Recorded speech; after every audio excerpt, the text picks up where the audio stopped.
Hey, Chiefs Kingdom! How are you all doing? I'm here with another explosive news straight from the Kansas City Chiefs backstage.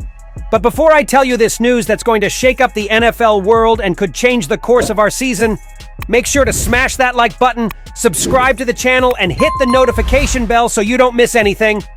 Because, folks, what's happening behind the scenes is going to keep you on the edge of your seat until the end of this video. Chiefs family, our beloved Isaiah Pacheco, the running back who's been giving his all on the field, suffered a serious ankle injury at the end of the last game against the Cincinnati Bengals.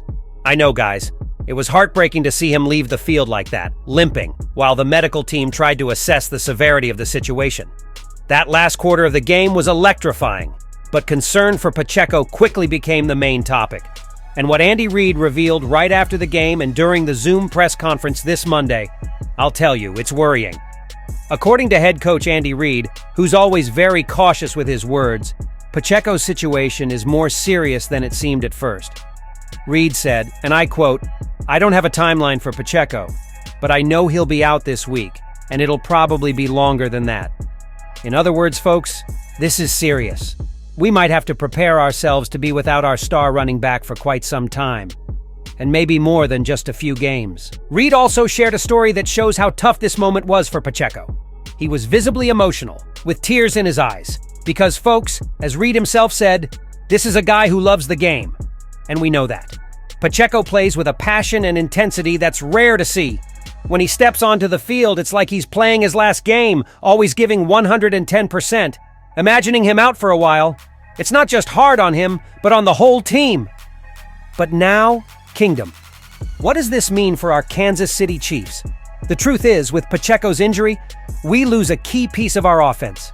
He's been one of the main engines of our running game, helping to balance the attack and giving Patrick Mahomes the breathing room to unleash those deep passes.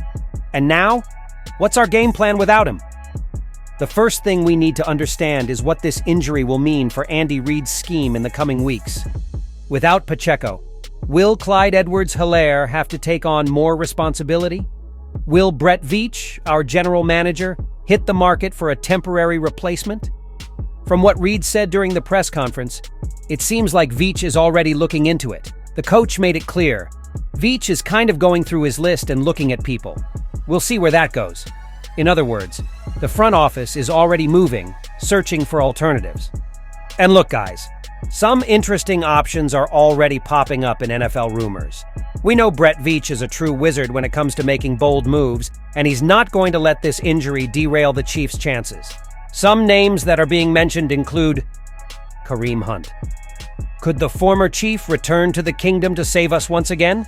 He's still on the market, and even though he's been with the team before, he knows Reid's system and could be an immediate solution. Leonard Fournette. This guy has playoff experience, he's already won a Super Bowl, and he'd be a solid addition to our offense. Dalvin Cook. Yes, his name is still floating around in discussions, but do the Chiefs have enough cap space to bring him in? These are just some of the names that are being talked about, but nothing is certain yet. It all depends on what Veach and Andy Reid decide, and we'll be keeping a close eye on every move. Now, in the meantime, how's the team going to look on the field, folks? The game against the Atlanta Falcons is just around the corner, and we can't afford to slip up. The Falcons may not be one of the powerhouses in the league, but everyone knows the NFL is unpredictable. You can't step onto the field without being 100%, especially with the aerial attack they've got. Without Pacheco, the load on Mahomes is going to increase, and we might see him forcing more plays. Is that the right move at this point in the season? Chiefs fans, I know this news hits hard. The NFL season is long, and losing players like Pacheco can change everything. But is this a hurdle we can overcome? Or is Veach going to pull a rabbit out of his hat and bring in someone who's going to surprise us? I want to hear from you. What do you think the Kansas City Chiefs should do now? Drop your thoughts in the comments about what the team should do without Pacheco. Do you bet on the return of a former player like Kareem Hunt? Or would you like to see the Chiefs go after someone new in the market? And most importantly, how do you think this will impact our season? Let's discuss all of this in the comments, guys. And don't forget, if you enjoyed this video, leave a like, subscribe to the channel, and share it with your fellow Chiefs fans. Your opinion is crucial for us to keep bringing exclusive, quality content. I'll see you in the next video, and as always, Go Chiefs!